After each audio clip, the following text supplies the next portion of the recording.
June 1775, Continental Army with General George Washington as its commander was formed in the Second Continental Congress in Philadelphia. That same month, American troops were defeated by the British at the Battle of Bunker Hill in Massachusetts. This battle, on one hand, inflicted heavy casualties on the Crown troops, but on the other hand, it prepared the ground and boosted the confidence of the inexperienced Americans in the upcoming battles against the enemy. Throughout that fall and winter, the war went badly for the Americans, as they were outnumbered and outpowered by the British forces. However, in late winter, the balance of the fight was shifted when British artillery was captured at Fort Ticonderoga in New York. In March 1776, the British, led by General William Howe, the commander-in-chief of the British Army, retreated to Canada to prepare for a major invasion of New York.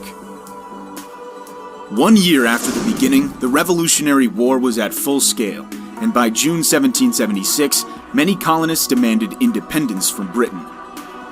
On July 4, 1776, the Continental Congress adopted a Declaration of Independence written mainly by Thomas Jefferson.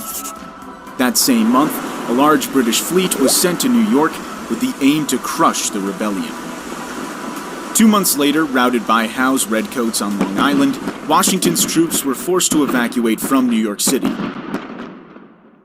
However, the surprise attack in Trenton and the battle near Princeton, New Jersey, after that, marked another small victory for the colonials and revived the flagging hopes of the rebels. Battle of Saratoga, the turning point. Aiming at separating the most rebellious groups in New England from the other colonies, the British came up with a strategy involving two main prongs of attack. One led by General John Burgoyne, marching south from Canada, planned to meet the other led by Howe on the Hudson River. In July, in an attempt to retake Fort Ticonderoga, Burgoyne's troops suffered a devastating loss to the Americans. While Howe troops moved southward from New York to confront Washington's army near the Chesapeake Bay. On September 11th, the Americans were defeated at Brandywine Creek, Pennsylvania, and 14 days after that, the British entered Philadelphia. On October 4th, Washington struck back at Germantown, Maryland, but was compelled to withdraw to winter quarters at Valley Forge. In the north, the story was different.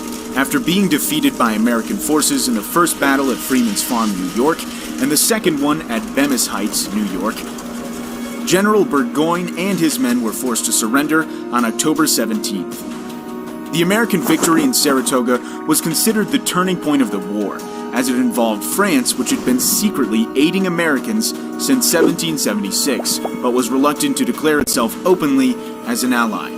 The American Revolution first sparked as a civil conflict between Britain and its colonies, then became an international war. Stalemate in the North, battle in the South. Following the American victory in Saratoga, New York, France and America signed treaties of alliance on February 6, 1778, in which France provided America with troops and warships.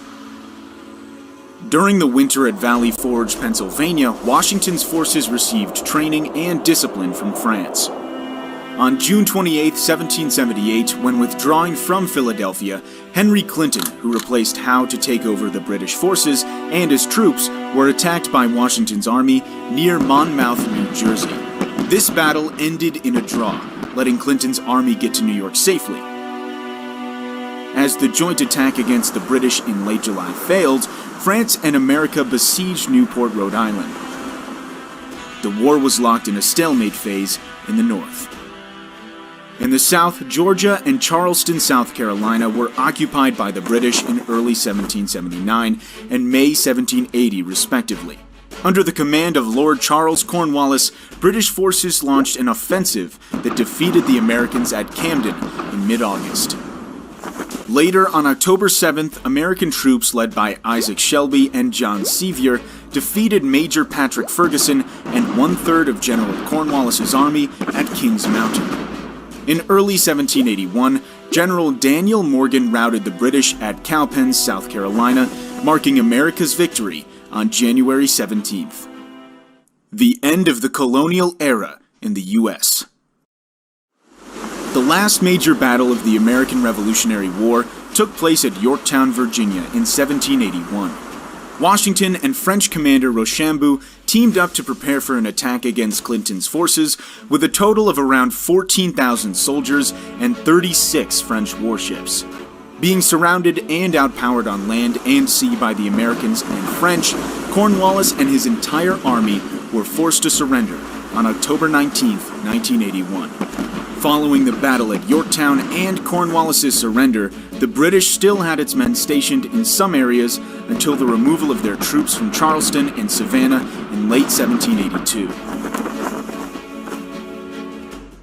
The war officially ended with the Treaty of Paris on September 3, 1783, by which Britain recognized American independence.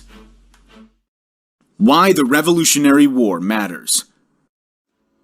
The Revolutionary War was considered an exemplary event in the history of the world, through which the United States of America came into existence and became the first country to drive out the hereditary monarchy and establish democracy. On top of that, the War of American Independence can be said to open a new era in the New World and pave the way for a new epoch for the Old World.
Thank you.